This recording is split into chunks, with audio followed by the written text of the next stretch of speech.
Mas, em algumas palavras, eu gostaria de compartilhar com você Provérbios capítulo 1, do versículo 1 ao 7, que diz assim: Provérbios de Salomão, filho de Davi, rei de Israel.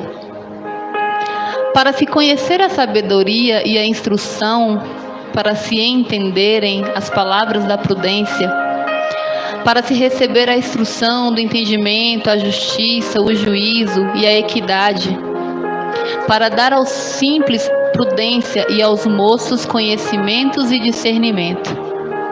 O sábio ouvirá e crescerá em conhecimento, e o entendimento adquirirá sábios conselhos. O entendido adquirirá sábios conselhos. Para entender os provérbios e sua interpretação, as palavras dos sábios e as suas proposições. O temor do Senhor é o princípio do conhecimento. Só até aí. Eu quero começar dizendo que as crianças que nós vemos hoje aqui, as crianças que nós vemos hoje em outras igrejas, em outras denominações, e por que não dizer as crianças que nós vemos hoje lá fora ainda, será o futuro da nossa igreja. Mesmo que Jesus está às portas, Jesus está chegando, mas eu acredito ainda que as crianças que nós estamos vendo hoje, quem são as crianças de hoje, ainda serão a igreja que irá impactar essa terra. E falta muito pouco para isso acontecer, amém? Mas algumas coisas dependerão de nós. E coisas muito importantes. Como eu sei que daqui umas horinhas alguém vai me perguntar assim: qual é o tema da mensagem, Lana? Ministrando ao coração de uma criança. A palavra-chave de Provérbios. Provérbios, ele é o livro. Se você quiser tirar qualquer dúvida, você querer saber de qualquer coisa, pode ir lá em Provérbios, que você não vai sair de lá sem uma resposta. E a palavra-chave de Provérbios é sabedoria. Uma palavra bonita, né? Interessante, sabedoria. E quando a gente fala de sabedoria, a gente lembra logo de Salomão. Mas alguém usou uma expressão muito feliz para explicar sabedoria. Não sei se é do dicionário, se foi simplesmente alguém que resolveu usar, mas alguém usou a expressão habilidade para viver. E o que será habilidade? Ela tem origem no latim, a palavra habilidade. É o mesmo que dizer aptidão, destreza, disposição, capacidade, competência. Acredito que alguns, como eu, estão sonhando com a habilitação, né? Eu estou sonhando o dia em que receberei ela em minhas mãos. E tem uma palavrinha no cantinho da palavra da carteira de habilitação que é apto, né? A palavrinha apto, que quer dizer o quê? Você estudou, se preparou e agora tem capacidade de conduzir um veículo. Você está apto a fazer isso. Então, a habilidade vem daí. E por que, para que eu preciso ser hábil? Para muitas coisas. Para viver uma vida toda, você precisa de habilidade, você precisa ser hábil. E em muitas áreas. E uma área muito importante, que é a de viver uma vida piedosa no mundo ímpio, que não é uma tarefa fácil. A pastora Daniele, na terça-feira, trouxe um pedido de oração muito importante, muito válido, muito urgente, que é pelas crianças que estão agora iniciando mais um ano letivo. E como foi valioso, como tem sido valioso esses momentos em que alguém se lembra de orar pelas crianças no geral. Porque como pais, aqui, né, falando palavra verdadeira, como pais vocês têm feito um trabalho excelente. Nós vemos o resultado, nós tios que estamos lá dentro, né? São crianças que, mais do que educadas, crianças corretas, comportadas, dentro do possível de uma criança, gente, não é criança, né, paradinha não, mas são crianças que respeitam, crianças que têm prazer de estar ali, né, que nos recebe com amor, com alegria. Só a gente sabe, quando a gente entra com eles ali, a alegria que eles vão para ali, né, e vem recebendo aquilo que a gente tem para oferecer de forma tão sincera, tão feliz. Mas a gente precisa olhar um pouquinho fora do âmbito de casa, né? Da nossa casa. Amar os filhos é muito fácil. Ensinar os nossos filhos não é fácil. Mas é mais acessível, né? É mais dinâmico você ensinar um filho do que você ensinar uma criança lá fora. Então vamos deixar de olhar para as crianças como filhos, você que é pai, né? E vamos olhar em um todo, em um geral, numa criança no mundo de hoje. Para nós adultos, viver no mundo de hoje tem sido desesperador. Cada dia que a gente abre uma notícia, que você olha um jornal, que você abre uma página na internet, primeiro vem uma montanha de notícias ruins, de notícias trágicas, de corrupção, de maldade, de injustiça, infinitas situações que fazem a gente desejar cada vez mais Jesus volta logo, né? Que não devia ser a razão pela qual nós desejássemos a volta de Jesus. Mas, quando a gente vê esse tipo de coisa, nosso desejo é que o Senhor volte logo. Mas aí a gente para um pouquinho, tem tanta gente ainda precisa ser alcançada, então tá bom, Jesus, vamos ajudar a alcançar essas pessoas, amém? Então, se para nós já é complicadíssimo, imagine para as crianças. Provérbios, ele fornece as instruções detalhadas de um Deus para o seu povo, para lidar com todos os desafios e situações da vida. E uma dessas instruções é o como se relacionar. Mas aí vamos esquecer de nós, adultos. Que nós adultos sabemos muito bem nos relacionar de várias formas, com várias pessoas, com várias instituições, mas vamos falar de criança. Vamos abrir esse parêntese aqui. Se tratando de como instruir a uma criança a se relacionar, apresentamos alguns caminhos. E aí é os pais, né? Eu chego lá um dia. Como se relacionam com pais? Vocês ensinam, né? Como é que os filhos devem se relacionar com pais, que devem obedecer pai e mãe, que devem respeitar pai e mãe, que pai e mãe é autoridade sobre os filhos, enfim. Avós e tios e primos, como se comportar com a família, os familiares, né? Aí ensina como deve se portar com a professora na escola, tem que respeitar a professora, não pode responder a professora. Com os colegas, não pode brigar com o coleguinha, não pode falar palavra feia. Enfim, com os vizinhos, com as autoridades, com tudo, os pais ensinam seus filhos a se relacionarem, certo? Mas aí tem um relacionamento muito importante, e que aí é onde eu digo que vai ser a partir de nós, que somos adultos, né? Já vivemos um relacionamento. Vai ser através de nós que elas verão exemplos de como se relacionar com Deus. Nós ensinamos a relacionar com tudo, mas às vezes nós só apresentamos Deus a elas. Mateus capítulo 19. Cadê? Socorro. Deixa eu achar aqui, Mari.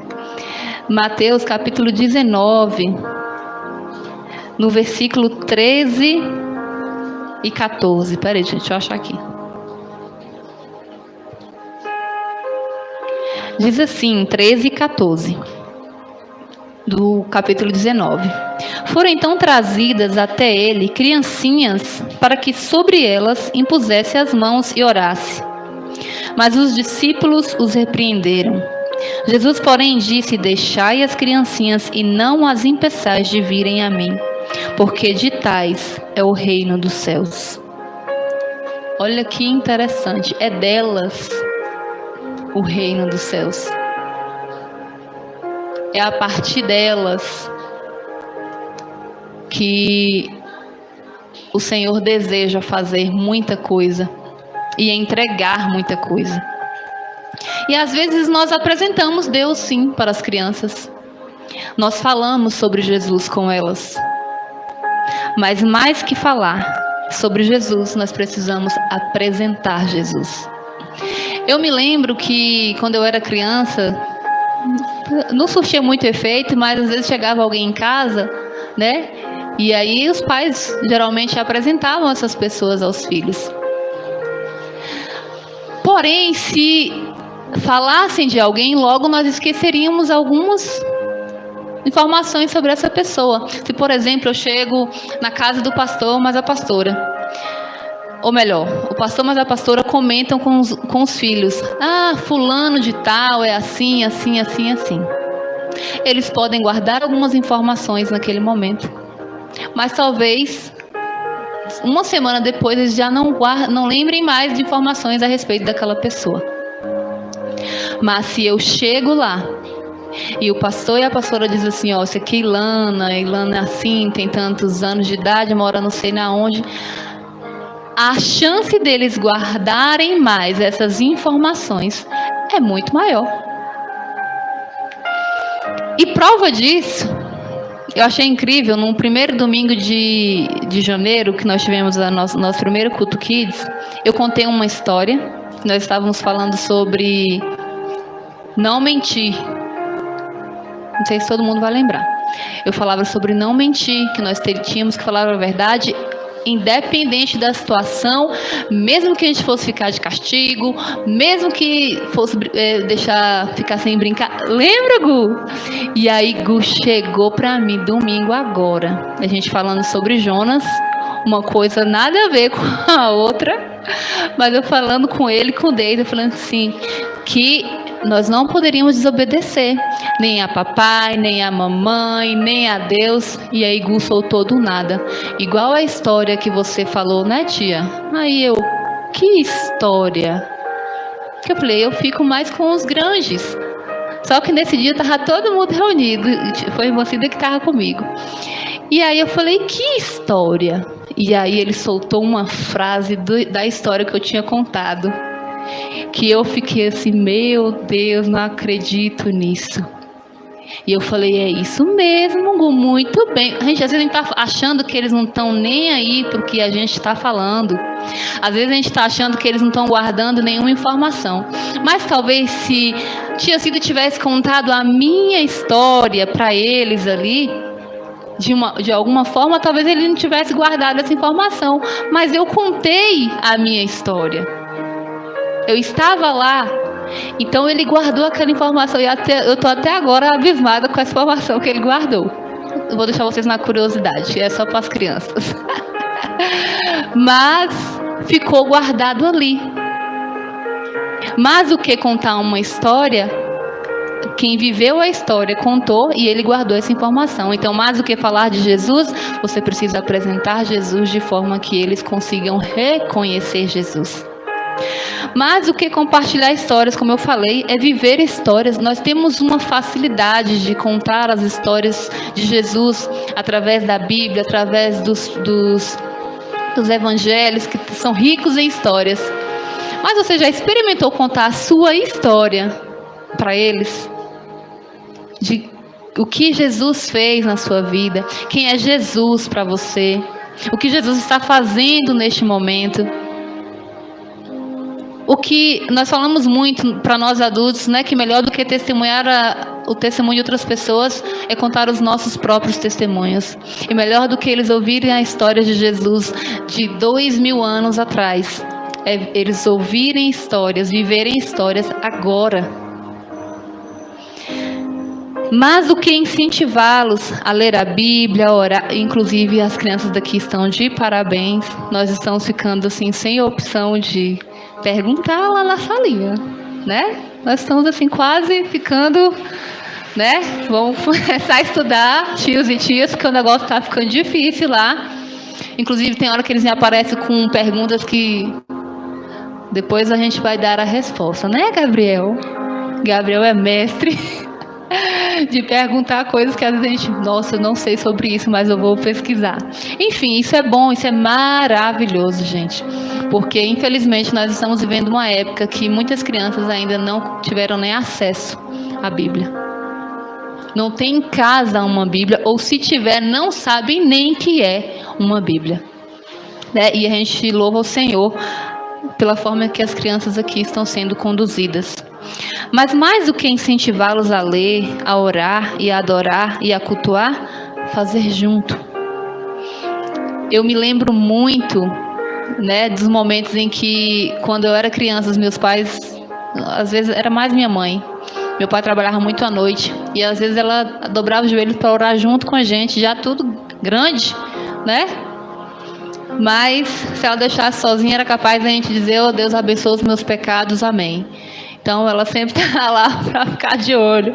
Então às vezes ela dobrava os joelhos com a gente ali na cama para a gente orar, e a gente ficava analisando a oração dela, porque era já alguém que já tinha um relacionamento criado. Então foi a partir daí, de ela estar fazendo junto com a gente, de a gente ver o que eles faziam, que a gente começou a aprender a se relacionar.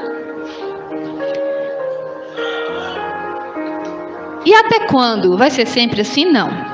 Não vai ser sempre. Você vai ter que ajoelhar junto com seu filho, ler a Bíblia junto com seu filho, adorar junto com seu filho. Mas nós estamos vivendo uma fase muito difícil, muito complicada, que é a era da influência. E a pastora Daniela vai saber explicar melhor do que eu. Mas há até um período, né, do crescimento da criança em que ela é uma esponjinha.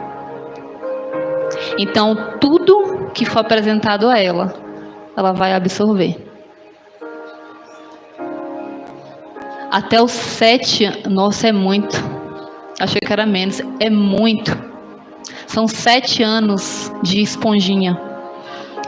E são justamente os anos em que essas crianças estão indo para a escola. Estão desbravando o mundo, está saindo de casa. Porque até 3, 4 anos, né, que ainda não foi à escola, ainda está dentro de casa, na bolinha protetora, onde os pais têm controle, onde a família tem controle. Mas quando ela saiu dessa bolha, e não tem como não sair, mas quando ela sai dessa bolha, ela começa a absorver tudo que é apresentado lá. Só que você precisa influenciar mais do que o mundo. Porque vai chegar um momento em que essa criança, ela vai ter autonomia de escolher aquilo que ela vai querer como um estilo de vida, um propósito de vida. E é aí onde entra o nosso papel. Não apenas como pais, mas como tios, como família, como instrutores nas instituições religiosas, em vários lugares. E aí é onde eu falo para você, vamos deixar de olhar para crianças que estão muito próximas a nós, que as que estão próximas a nós já estão sendo influenciadas de alguma forma. Mas precisamos olhar para as crianças que ainda não estão tendo esse acesso que as nossas estão tendo aqui, ou as crianças estão tendo em suas igrejas.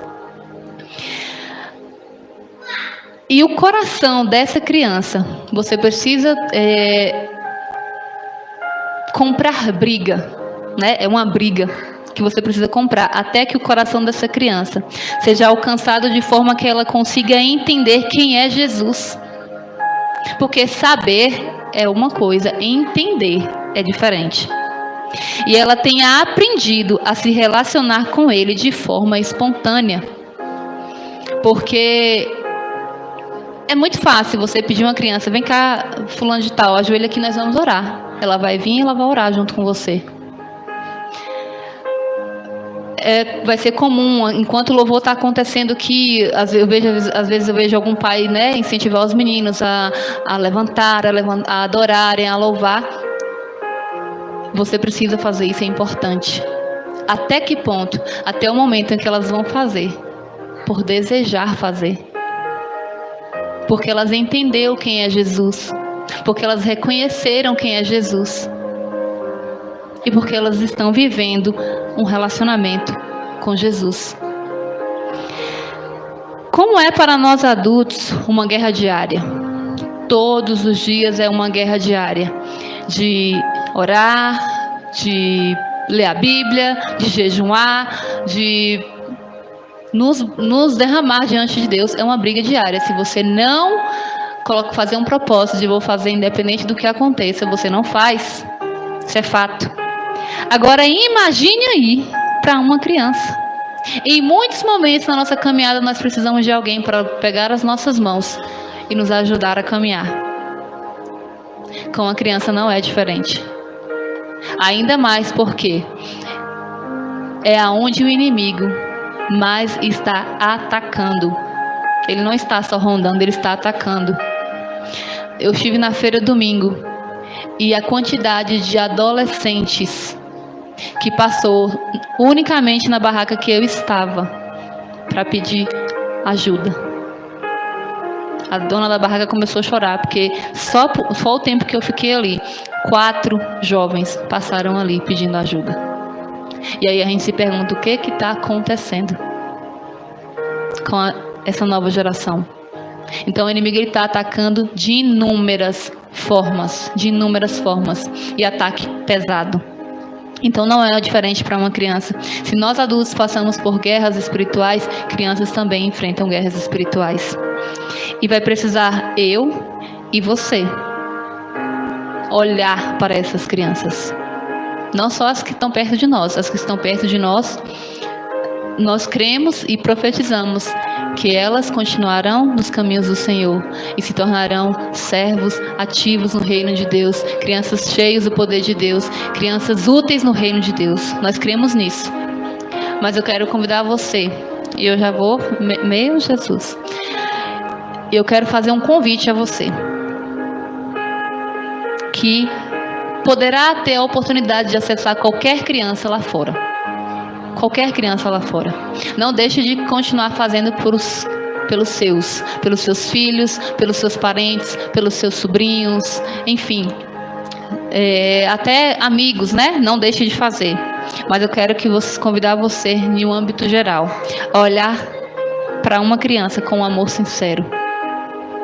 Gente, nós temos uma dificuldade. É muito fácil amar quem está perto. É muito fácil amar quem a gente tem contato. Gente, é muito fácil amar essas crianças dessa igreja, gente. É muito fácil. A gente se derrete. Derrete mesmo. É muito fácil. Porque a gente recebe tanto amor deles, então é muito fácil. Só que tem crianças lá precisando ser alvo desse amor que a gente tem aqui transbordando. Porque a gente recebe aqui. E elas precisam ser alcançadas lá. Então olhe com amor sincero. Olhe para ela como alguém que ainda não teve acesso a Jesus. Como alguém que não é diferente das que estão aqui, mas que também serão, se um dia eu e você decidir brigar por elas, serão vasos úteis no reino de Deus, crianças cheias da unção do Senhor e que um dia estarão nos caminhos do Senhor. Não diga palavras negativas de forma nenhuma a essas crianças, gente. Criança é criança. Criança vai dar um trabalhinho. Criança, ela vai gritar, ela vai correr, ela vai interromper sua conversa. Ela vai ser criança. E às vezes eu fico triste quando eu vejo alguém se referir a um grupo de crianças como se fosse os terrores. Isso me deixa muito triste. Porque criança vai te cansar. Ou melhor, qualquer coisa vai te cansar. Então você lidar com criança vai te cansar. Porque criança está com a energia no auge. A sua já foi embora há muito tempo. Sinto muito em lhe informar. Já foi. A Mariana está ali dizendo, é verdade. Mariana, você só está no começo. Eu nem comecei, mas você só está no começo. Mas elas vão cansar. Criança, ela tem vida gritando dentro dela. Então ela precisa se expressar. Então não diga palavras negativas. Abençoe essas crianças. Ore sempre por elas e sempre que possível, ore com elas. Gente, eu tenho vergonha, não vou mentir. Mas sempre que eu tenho a oportunidade, eu faço. Tem hora que chega, a gente tá na rua, passa, encontra alguém, conversa, alguém está precisando de oração. E às vezes você fala, não, eu vou orar. Quando eu chegar em casa, eu vou orar. Mas tem hora que eu falo, não, meu Deus, acho que preciso orar agora, né? Bora orar. A gente olha para os 4 cantos, vê se não tem ninguém olhando. Porque a gente fica com medo de alguém achar que nós estamos ficando doido. Mas deixa para lá. Mas se possível, ore com ela. Passou uma criança na rua, você conversou um tiquinho ali, vamos orar. Rapidinho aqui, deixa eu te orar por você. Ore por essa criança, não perca a oportunidade. Porque enquanto nós estamos lidando com as nossas vergonhas, com as nossas timidez, com as nossas preocupações, o diabo não tem perdido tempo nenhum e tem agido pesado. Então, sempre que possível, ore por elas e com elas. Busque a habilidade, nós falamos de habilidade agora há pouco. Habilidade de alguma forma influenciar de forma positiva a vida espiritual de uma criança. A criança ela vai olhar algo que você está fazendo e vai se espelhar em você. Mas já pensou se ela te pega fazendo algo de errado? Aí você não vai influenciar de forma positiva. Mas busque de alguma forma chamar a atenção de uma criança para que elas vejam em você um exemplo. Busque ser cheio do Espírito de Deus para conseguir ministrar o coração de uma criança. Gente, é difícil você ministrar o coração de um adulto, você conseguir que um adulto se converta, que um adulto se volte para Jesus. Hoje está sendo difícil você pregar o evangelho para um adulto. Mas para uma criança, vai ser mais difícil, porque para um adulto você tem ali um discurso preparado, você tem versículos que você pode falar, você tem testemunhos que pode contar, mas para uma criança é mais limitado. Então você precisa de algo muito importante, que é o principal, ser cheio do Espírito de Deus. Porque para ter isso na vida de tudo que você quer fazer, você precisa ser hábil, você precisa ter habilidade, se capacitar para isso, aprender e usar o que você aprendeu. Mas para alcançar um coração, seja de um adulto, seja de uma criança, você precisa ser cheio do Espírito de Deus. E esse é o resultado. O resultado de alguém quando ele pegou o que ele aprendeu, e nós estamos há quanto tempo servindo ao Senhor, nós já temos um relacionamento. Então, se eu pego esse relacionamento que eu tenho, e tudo que eu aprendi, tudo que Deus, na sua infinita misericórdia, nos ensinou através da palavra, e uno isso, a minha vida cheia do Espírito Santo, o diabo não pode comigo. Ele não pode prevalecer. Porque o trabalho, quem fará é o Espírito Santo, através de você. Então tenha essa preocupação, seja cheio do Espírito Santo e seja hábil para poder tocar e ministrar o coração de uma criança. Porque mais do que ganhar pessoas, mais ainda vamos ganhar crianças. Porque é delas que é o reino dos céus. E precisamos olhar para elas com um amor que está faltando lá. O amor que às vezes a gente transborda aqui. E que a gente só deixa aqui. Mas que hoje a gente saia com o pensamento: eu quero ministrar o coração de uma criança. Amém? Deus abençoe. Que essa palavra venha queimar nos nossos corações. E que o Senhor continue abençoando as crianças da nossa casa. E que mais crianças tenham acesso a esta casa. Né? E que fluam aqui ou aonde elas chegarem, através do que elas viverem aqui, em nome de Jesus. Amém.